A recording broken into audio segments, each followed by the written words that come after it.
Hey guys, Mobile Gamers Unite.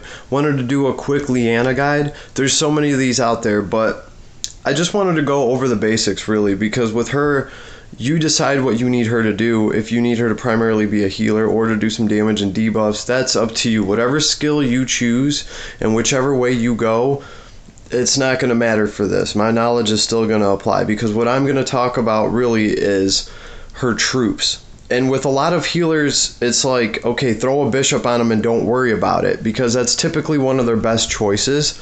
But Liana is special in that way, where she is going to have an upgrade from the bishops, and this is important later on because this is to help with her survivability in boss fights. Okay, and you can see how they've done that. But first of all, she gets Shrine Maidens and she gets Highland Warriors. Okay, and unfortunately for Liana to shine her brightest, you do have to level these up. The Shrine Maidens are a must in any account, because what they do is, I mean, they deal decent magic damage, so you don't have to worry about that.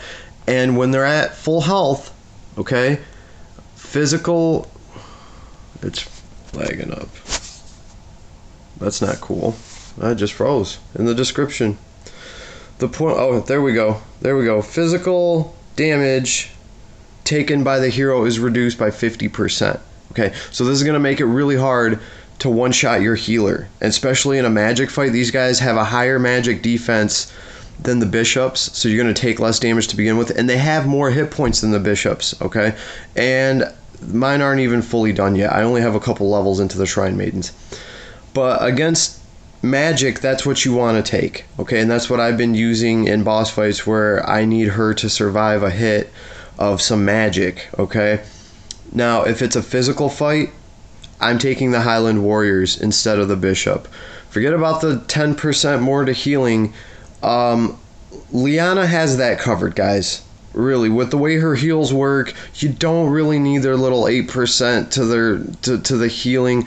With Tiaris, it's nice, and that's why they give Tiaris these bishops on horseback, so she can still have her movement. And for Tiaris, that 10% extra healing is appreciated, because she's healing in smaller amounts and she's healing more often. That 10% has more of a chance to proc. Liana doesn't really heal you like that. She just drops a heal bomb and boom, everybody's got thousands of hit points.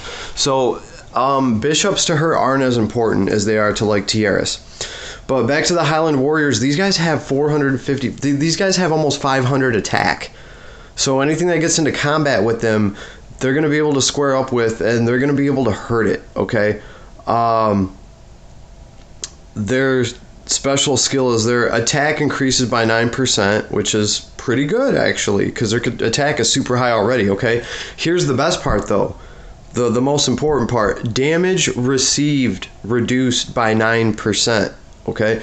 That's huge. That's damage. That's not 9% more to your defense. That's damage taken reduced by 9%. That's just whatever damage is coming your way, a tenth of it is shaved off, you know, before we even get into stats. That's what's going to help her survive a really powerful physical attack.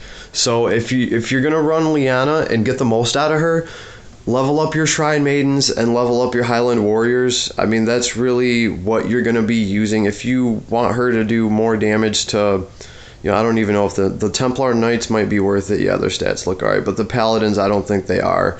And the Templar Knights and stuff is pretty much, if you're going to be fighting a bunch of demons, they're going to do more damage to those. But in typical battles, it's boss battles, you're either going to be running Shrine Maidens or Highland Warriors. So that's Liana.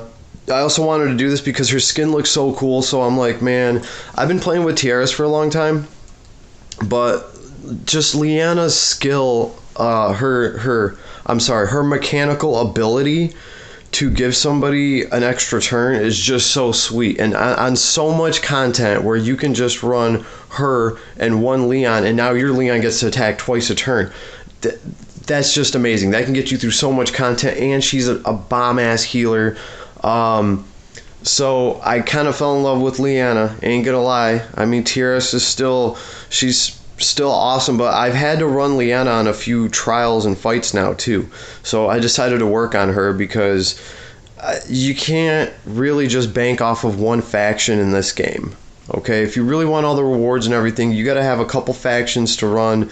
You know, a lot of these bosses, one or two different factions will have strength against it in that fight, and all of your units from that faction will get like an extra 30-40%. That's really the only way to beat some of these bosses. You know, it's like there's faction sensitive material, and even if this isn't your primary faction, which this is not on my main account, I've still invested into Liana so I can at least clear like the level 55 Hydra and cash out on all of the materials and all the good stuff that I need from those fights, because you use all that to level up, you know, your other characters. So that's what this is all about, and I just figured I'd do a quick guide about her. We don't have to get into the class tree because, like I said, it's all about what you want her to do for you, because this girl can just do a lot. Okay?